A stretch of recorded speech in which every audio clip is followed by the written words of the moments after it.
It was appalling, outrageous, and disheartening to watch Barrister Lateef Fagbemi, the Attorney General of the Federation, speak in such a manner to lay all the blame of all the things that have happened in Rivers State at the front decks of the governor, Simlaye Fubara.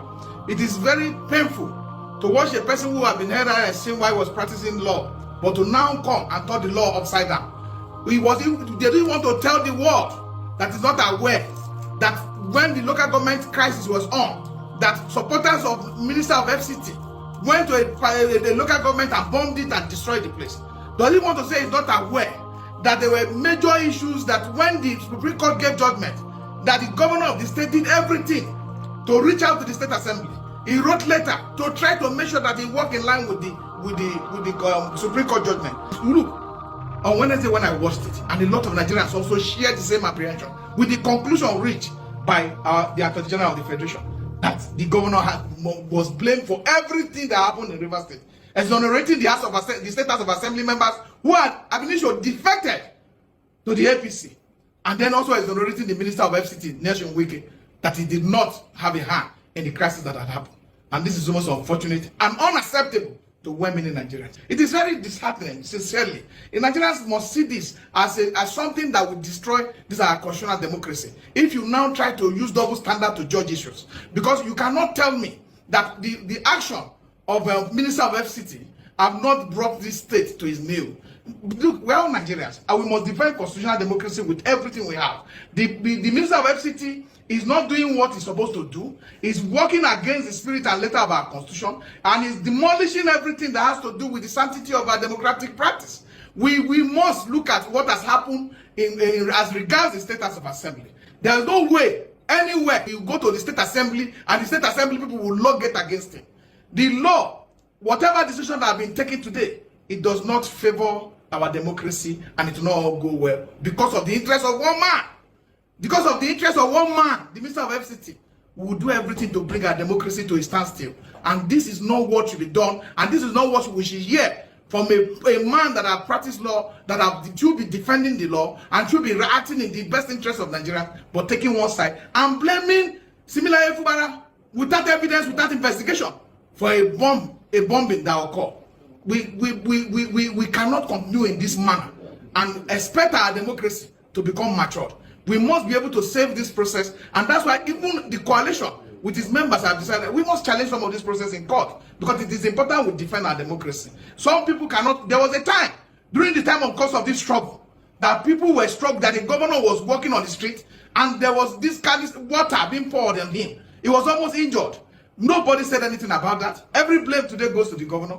We can't run our democracy when the opposition is so oppressed to a point that the opposition can no longer speak. We will not give up what we will not give in. And for that reason is the fact that there shall not be partiality in the handling of the national affairs. You must be fair to all men, and that is what the oath of office entails. So the governor has been seen as a scapegoat, and then the man who at the center of this crisis has been kept aside without any blemish, without any complaint that he was even participated in this process. This double standard is too much for our democracy to handle. Comrade Prince, that also could be.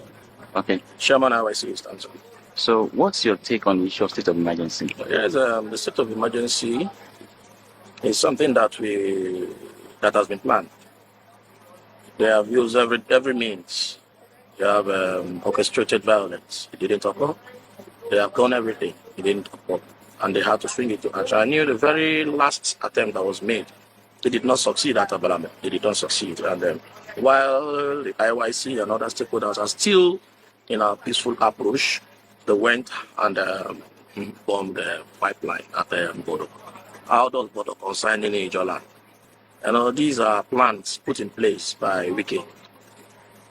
He boastfully stated it in his last press briefing that Ogoni can burst pipe, Igore can burst pipe, Eshe can burst pipe.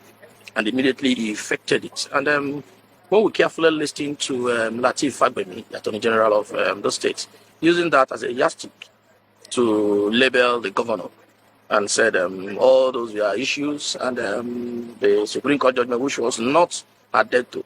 The governor adhered to the Supreme Court judgment. Immediately that Supreme Court judgment came, he immediately made a broadcast and electoral local government election. The next thing is to present the budget. But the assembly members, obviously, because they had their plan, they wanted him away so that they can effect their plans. That's why it all happened the way it happened. So the state of emergency is outrightly being condemned. We will never accept it.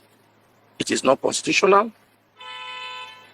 Look into the country, across the nation. There are crisis security issues across the country. No state of emergency. Why would River State on be a different issue?